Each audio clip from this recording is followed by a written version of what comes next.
하나님 말씀 보겠습니다. 하나님의 말씀은 야고보서 1장 2절에서 4절 말씀입니다. 내 형제들아, 너희가 여러 가지 시험을 당하거든 온전히 기쁘게 여기라. 다 같이 읽겠습니다. 인내를 온전히 이루라. 이는 너희로 온전하고 구비하여 조금도 부족함이 없게 하려 함이라. 아멘. 고난을 통해 성숙으로라는 제목으로 하나님의 말씀을 전하겠습니다. 섀도우랜드라는 영화가 있습니다. 이 섀도우랜드는 기독교 변증학의 거성이며 나니아 연대기라는 영화를 보셨을 걸로 아는데, 이 나니아 연대기를 쓴 C.S. 루이스의 실제 삶을 다룬 그런 영화입니다. 영화의 내용 중에 평생을 이제 이 C.S. 루이스가 독신으로 살아온 사람인데, 나이 먹어서 늦어서 이제 결혼해서 사랑하는 사람을 만나는 부분이 전개됩니다. 하지만 그 사랑의 기쁨은 아내가 골수암에 걸림으로써 잠시 기쁨으로 이제 끝나게 되는데요. 이 골수암에 걸린 아내는 우리가 앞으로 겪을 고통도 행복의 일부분인 것이라고 골수암에 걸려서도 그렇게 루이스에게 말했습니다. 이 C.S. 루이스는 고통은 기먹은 세상을 깨우기 위한 하나님의 메가폰이다, 그렇게 이야기를 했습니다. 이 거성인 루이스일지라도 고난을 직접 경험해 본 후에는 사람이 완전히 달라지게 됩니다. 고난 받기 전과 후가 달라진 거죠. 이 영화 속의 루이스의 모습은 생각하는 그 머리로, 자기가 이렇게 될 거다 하는 생각하는 머리로 깨닫는 부분인 전반부와 자기가 삶을 통해서 직접 고통을 받고 나서 깨닫게 되는 그런 후반부로 그렇게 나뉘게 됩니다. 그래서 영화는 고통은 행복의 대가이다, 고통은 행복의 대가라는 삶의 통찰을 보여줍니다. 사실 많은 사람들이 고통 가운데서 하나님의 위대한 사람들로 업그레이드 되어 갑니다. 고통을 받지 않으면은, 그냥 항상 평안하면은 그 상태를 유지할 뿐입니다. 그런 의미에서 고통은 하나님이 주시는 복이라는 거죠. 그래서 다윗은 고난 앞에서 이렇게 고백합니다. 시편 119편 71절에 고난당한 것이 내게 유익이라, 이렇게 말씀합니다. 글씨 쓰는 것이 이제 삐뚤빼뚤하고 맞춤법 역시 엉망이고 덧셈 뺄셈도 제대로 하지 못했던 그런 초등학교 시절을 기억하게 됩니다. 그러나 그 과정 하나하나를 성실하게 잘 통과해서 중학교에 들어가게 되고, 또 고등학교에, 또 대학교에 입학해서 졸업하는 과정을 거치게 됩니다. 중간 과정을 생략하고 바로 대학에 들어갈 수는 없습니다. 하나님께서 하나님의 자녀를 훈련시키는 방법도 이 공부하는 과정과 유사하다고 볼 수 있겠습니다. 인생 학교에서 고난이라는 것은 선택 과목이 아니고 필수 과목이라는 것입니다. 하나님의 말씀을 통하여 고난을 잘 이해하고 공부하여서 하나님의 자녀로 더욱 성숙해가는 그런 믿음의 소유자들이 다 되시기를, 그리스도인들이 되시기를 주님의 이름으로 축원합니다. 첫 번째로, 이 고난은 우리 모두에게 항상 찾아옵니다. 야고보서 1장 2절에 여러 가지 시험을 당하거든 이라고 말씀합니다. 한 가지 시험이 아니고 여러 가지라는 거죠. 그리스도인들은 시험에 들지 않도록 기도해야 되는 것은 당연한 겁니다. 그러나 일단 시험에 들게 되면은, 시험을 맞이하게 되면은 잠시 근심하게 될지라도 그것이 뜻하는 바가 있기 때문에 기쁘게 여겨야 된다는 거죠. 시험이 오면은 정신을 바짝 차리고 기쁘게 여기면서 그걸 헤쳐나가야 됩니다. 사람들의 내부로부터 오는 유혹은 육체를 파괴하고 죽이는 것입니다. 내부의 그 유혹들. 그러나 외부로부터 오는 시련은 낙심하지 않고 이겨내면 자신의 믿음의 연단을 가져옵니다. 연단을 통하여 더욱 성숙한 믿음으로 성장하는 그런 그리스도인들이 되게 됩니다. 믿음으로 구원을 받은 성도도 구원받지 못한 자와 동일하게 고난을 당합니다. 고난 받지 않는 게 좋지요.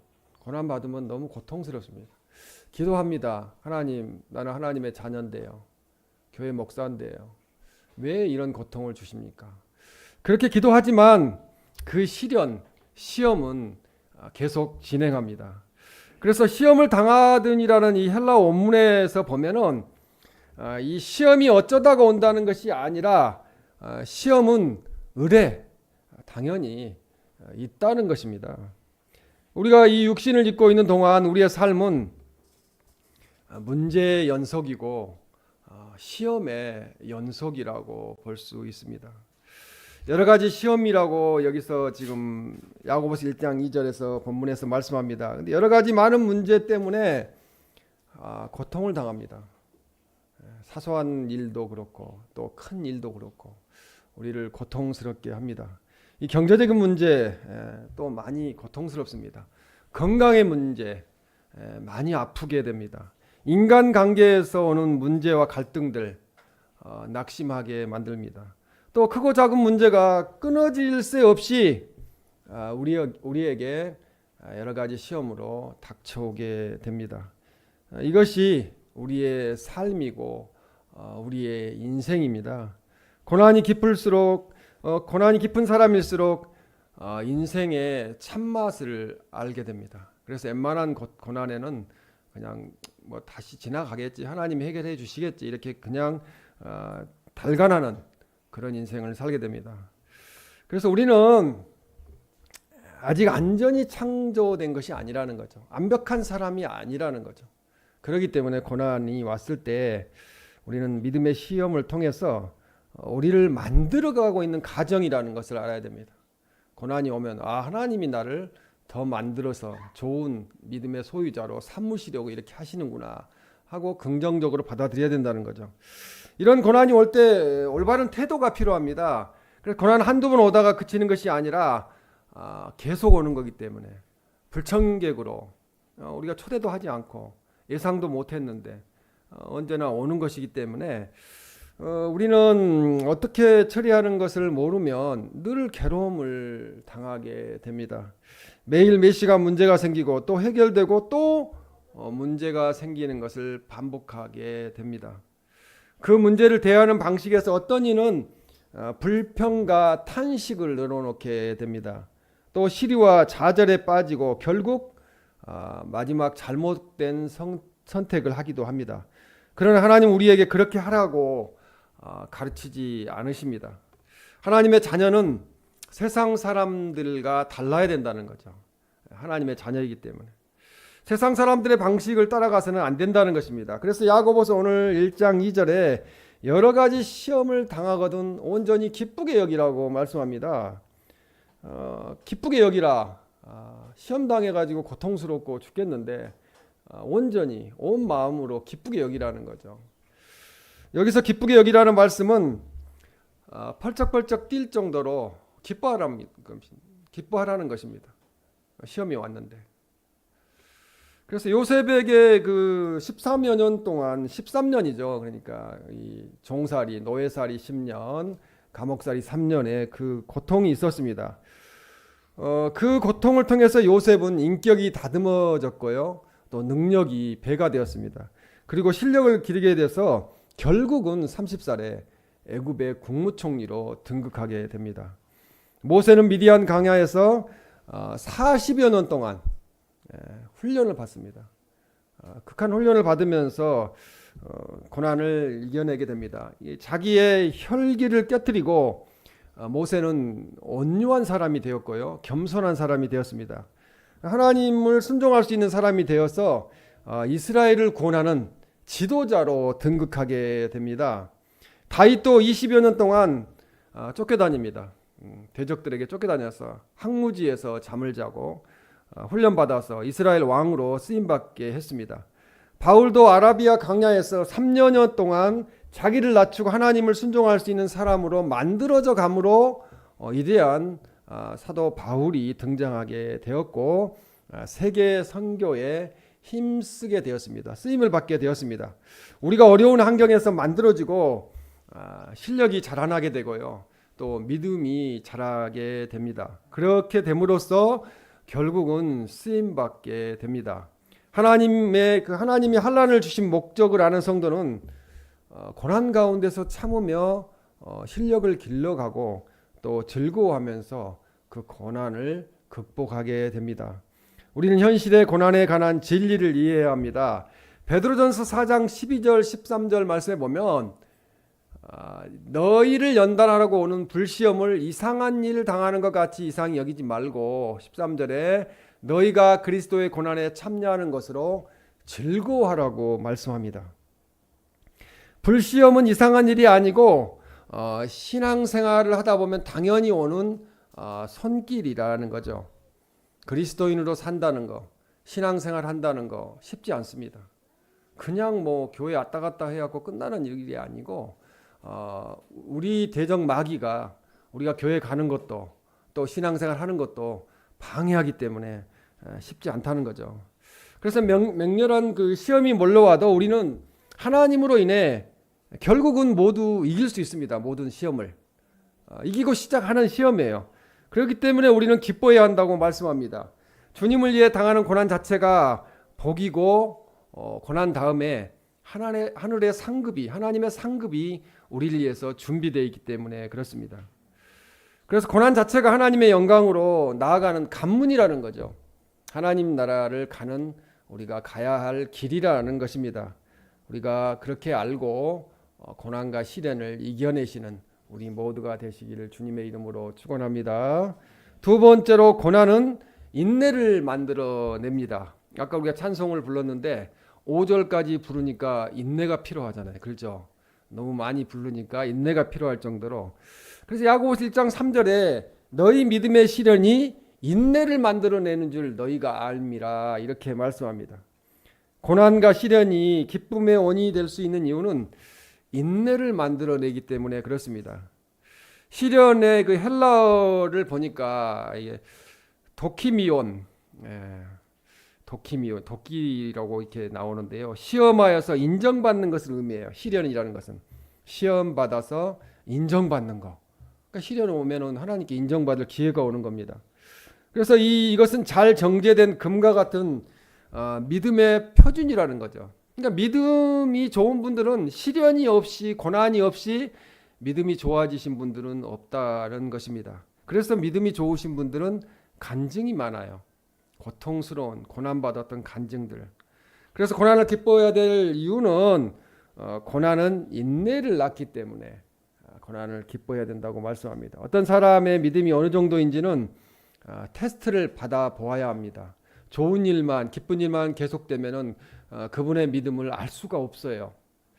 근데 학생들이 책상에 앉아 공부를 합니다. 하지만 더 잘하는 것 같아 보이지만 공부를 이 시험을 치면은 성적이 나타나게 되는데 학생들이 다 공부를 잘하는 건 아니라는 것이 평가를 통해서 나타납니다.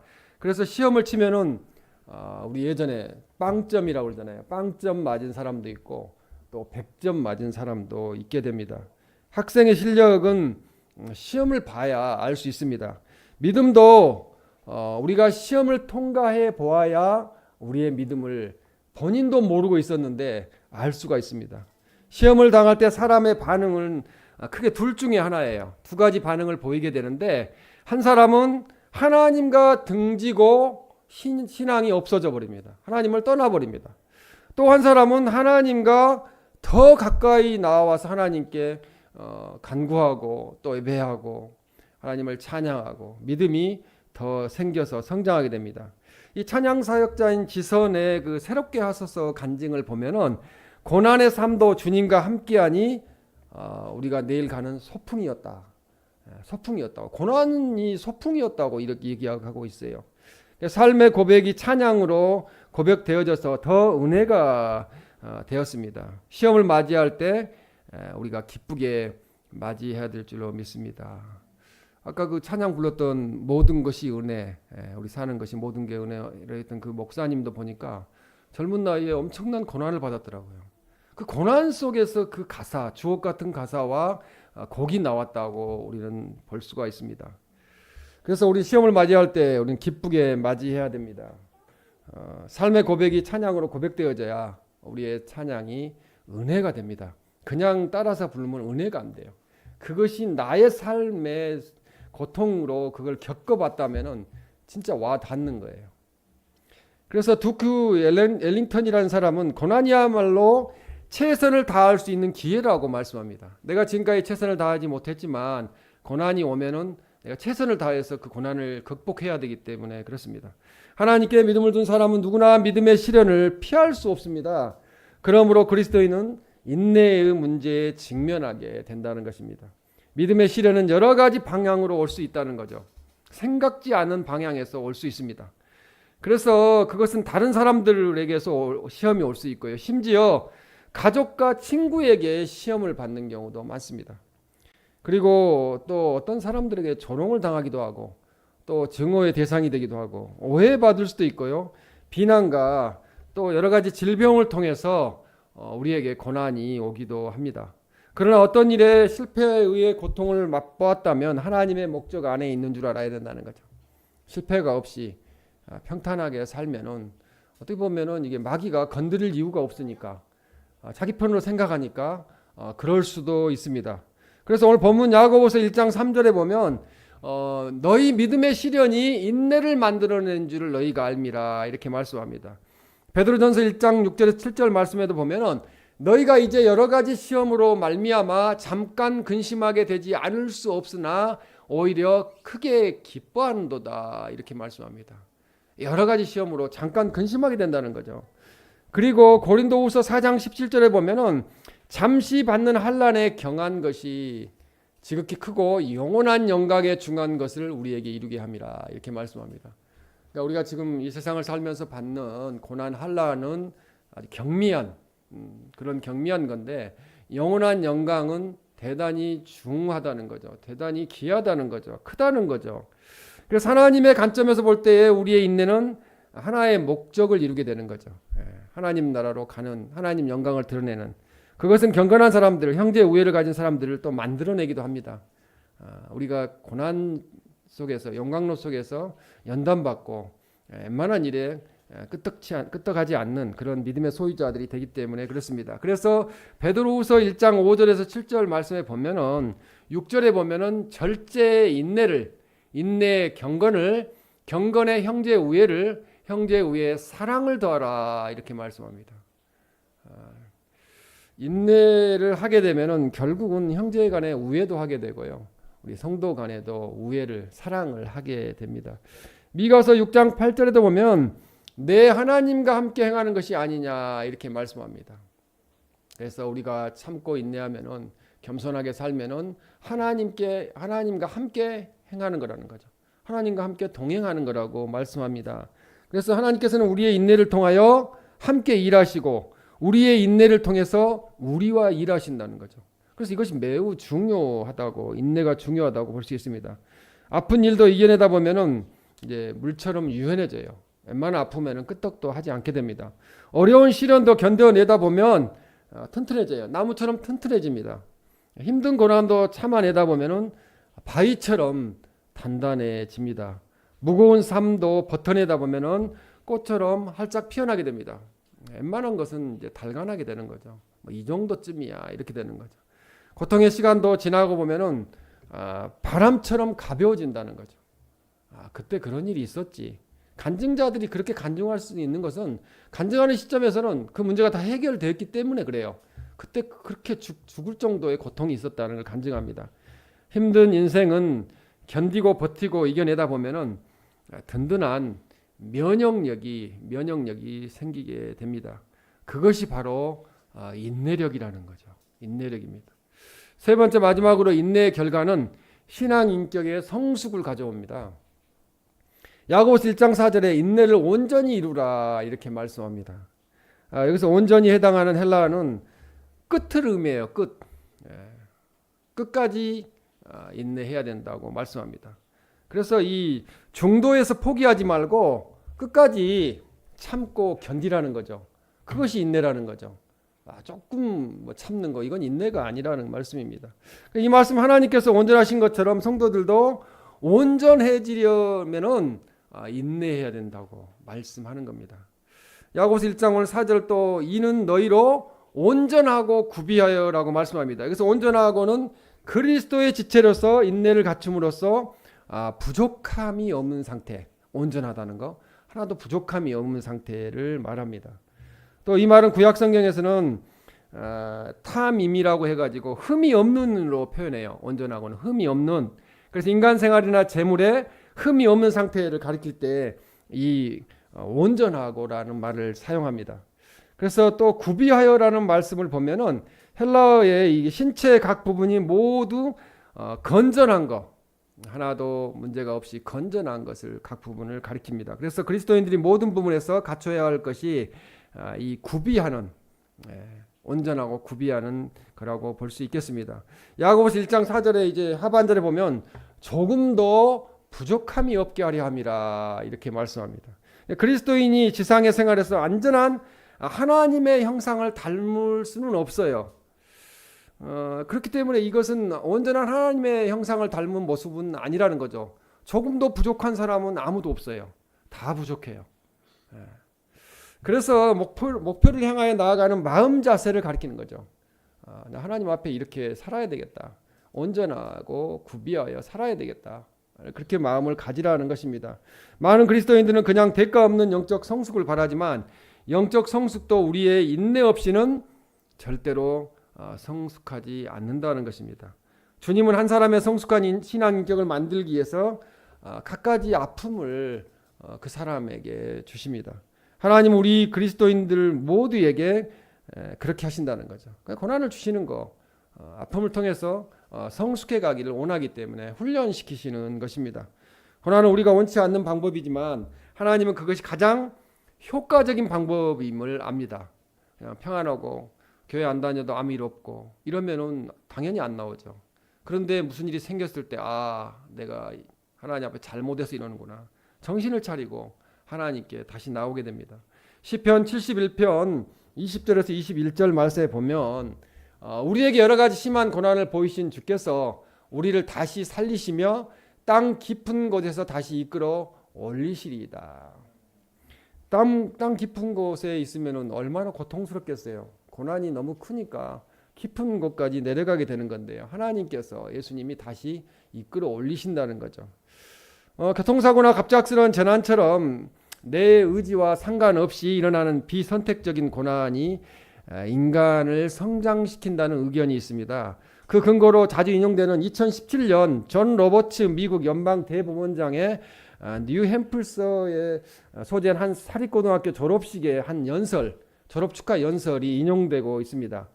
이 졸업생들 가운데는 자신의 아들도 있었는데 그는 졸업생들에게 행운이 있기를 바란다고 이야기한 게 아니라 불운이 있기를 바란다고 졸업 연설을 했어요. 그 졸업 연설을 읽어보겠습니다. 보통 졸업식 연사는 졸업생들에게 좋은 일이 일어나는 행운을 빌어주며 덕담을 합니다. 하지만 나는 오늘 그렇게 하지 않을 것입니다. 나는 가끔 여러분들이 부당하게 대우받기를 바랍니다. 그래야 정의의 가치를 알게 될 것이니까요. 또한 여러분이 배신당하기를 바랍니다. 신의의 중요성을 배울 수 있기 때문입니다. 미안한 말이지만 나는 여러분이 때로 외롭기를 바랍니다. 그래야 친구들을 당연하게 여기지 않을 테니까요. 나는 여러분에게 이따금 어려움이 찾아오기를 바랍니다. 그래야 인생에서 기회의 역할을 알게 되고 여러분의 성공이 당연한 것이 아니며 다른 사람들의 실패 역시 당연한 것이 아니다는 것을 이해할 수 있기 때문에 그렇습니다. 내가 이것을 바라든 바라지 않든 이 일은 여러분에게 일어날 것입니다라는 연설을 이 졸업식에서 존 로버츠 미국 연방 대법원장이 연설을 했습니다. 고난은 객관적 시각을 갖게 하고 공감 능력을 높여준다는 연구 결과가 있습니다. 죽음 이외의 모든 고난은 우리를 더 강하게 만듭니다. 성공적으로 고난을 이겨낸 자신의 경험을 통하여 그리스도인은 하나님께 대한 경건이 더욱 커져가게 되는 거죠. 간증이 생기고 믿음이 더 커져가게 됩니다. 극심한 시련을 통하여 그는 자신이 전적으로 하나님만을 의지해야 하고 다른 자를 의지해서는 안 된다는 것을 깨닫게 됩니다. 그것은 하나님만이 예수님 그리스도를 통하여 각자에게 필요한 것과 또 힘을 공급해 주시는 분이시기 때문에 그렇습니다. 자신이 인내한 결과 그는 시련을 당하고 있는 형제들, 그 종류는 다르나 고통스럽기는 마찬가지인 시련을 당하는 형제들에 대해 깊은 사랑과 연민의 감정을 갖게 됩니다.